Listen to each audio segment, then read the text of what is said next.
என்னைக்காவது அவசரப்பட்டு ஒரு முடிவு எடுத்துட்டு ஏன்டா இதை எடுத்தோம் அப்படின்னு சொல்லி வருத்தப்பட்டிருக்கீங்களா? அப்ப இந்த கதை உங்களுக்கு தான். ஒரு வயசான அரசர் இருந்தாரு. அவரு ஒரு நம்பிக்கையான குழியும் கூட வச்சிட்டு இருந்தாரு. அவர் எல்லாத்துக்கிட்டையும் ரொம்ப அன்பா எல்லாருக்கும் உதவியா தான் இருப்பாரு.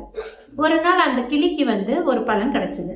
அந்த பழத்தை சாப்பிட்டா வயசானவங்க கூட இளமையாவும் மாறிடுவாங்க, எந்த நோய் நொடியும் இல்லாமையும் மாறிடுவாங்க.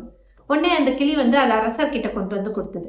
அங்க இருந்த மந்திரிங்க எல்லாம் அரசரை இதை ஒரு மரமா ஆக்கலாம், அதுக்கப்புறம் நிறைய பழங்கள் கிடைக்கும் அப்படின்னு சொன்னாங்க. ஓகே, நல்ல ஐடியாவே இருக்கே அப்படின்னு சொல்லிட்டு அரசரும் அதை தோட்டத்துல பதைச்சு வச்சாரு.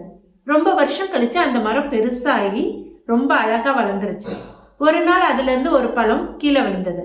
அந்த கீழே விழுந்த பழத்தை அங்க ஓடிக்கிட்டு இருந்த பாம்பு ஒண்ணு கொத்திட்டு அது பாட்டுக்கு போயிருச்சு. அது யாருக்குமே தெரியாது. அங்க வந்த காவலாளி பழத்தை பார்த்துட்டு அதை கொண்டு போய் அரசர்கிட்ட கொடுத்தாரு. உடனே அங்க இருந்த மந்திரிங்கெல்லாம் அரசரை இதை ஃபர்ஸ்ட் டெஸ்ட் பண்ணி பார்க்கலாம் அப்படின்னு சொன்னோன்னே ஓகேன்னு அங்க ஒரு காவலாளி இருந்தவங்க அவர்கிட்ட கொடுத்தாங்க. அதை சாப்பிட்ட காவலாளி உடனே இறந்தும் போயிட்டாரு. உடனே அந்த கோவத்துல அரசர் அந்த கிளியை நீ எனக்கு கொல்றதுக்காக தான் அந்த பழத்தை அப்ப எடுத்துட்டு வந்தியா அப்படின்னு சொல்லிட்டு கொண்டுட்டாரு. அந்த மரத்தையும் யாரும் தொடக்கூடாது, அந்த பழத்தை யாரும் சாப்பிடக்கூடாதுன்னு சொல்லிட்டு ஆர்டரும் போட்டுட்டாரு.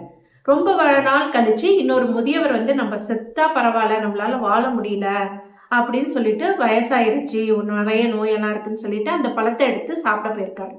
சாப்பிட்டவரு ரொம்ப இளமையா ரொம்ப எனர்ஜியா எல்லாமே நோய் நொடியெல்லாம் இல்லாம மாறினதை பார்த்துட்டு அரசருக்குமே ரொம்ப ஆச்சரியமாயிடுச்சு. அப்ப அந்த ஒரு பழம் தான் ப்ராப்ளம், இந்த ஹோல் மரம் எல்லாம் நல்லா தான் இருக்கு, நம்ம தான் அவசரப்பட்டுட்டு அந்த கிளிய கொண்டுட்டோம் அப்படின்னு சொல்லிட்டு ரொம்ப வருத்தப்பட்டாரு. அவர்கிட்ட நம்பிக்கையான இருந்த கொலியை போய் கொண்டுட்டோமேன்னு அவரால் அதை ஏத்துக்கவே முடியல.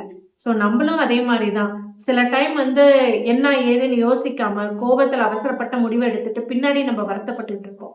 ஸோ ஒரு நிமிஷம் கோவம் வந்துச்சுன்னா பாஸ் பண்ணிட்டு அதுக்கப்புறம் நம்ம வேலையை ஆரம்பிக்கலாம்.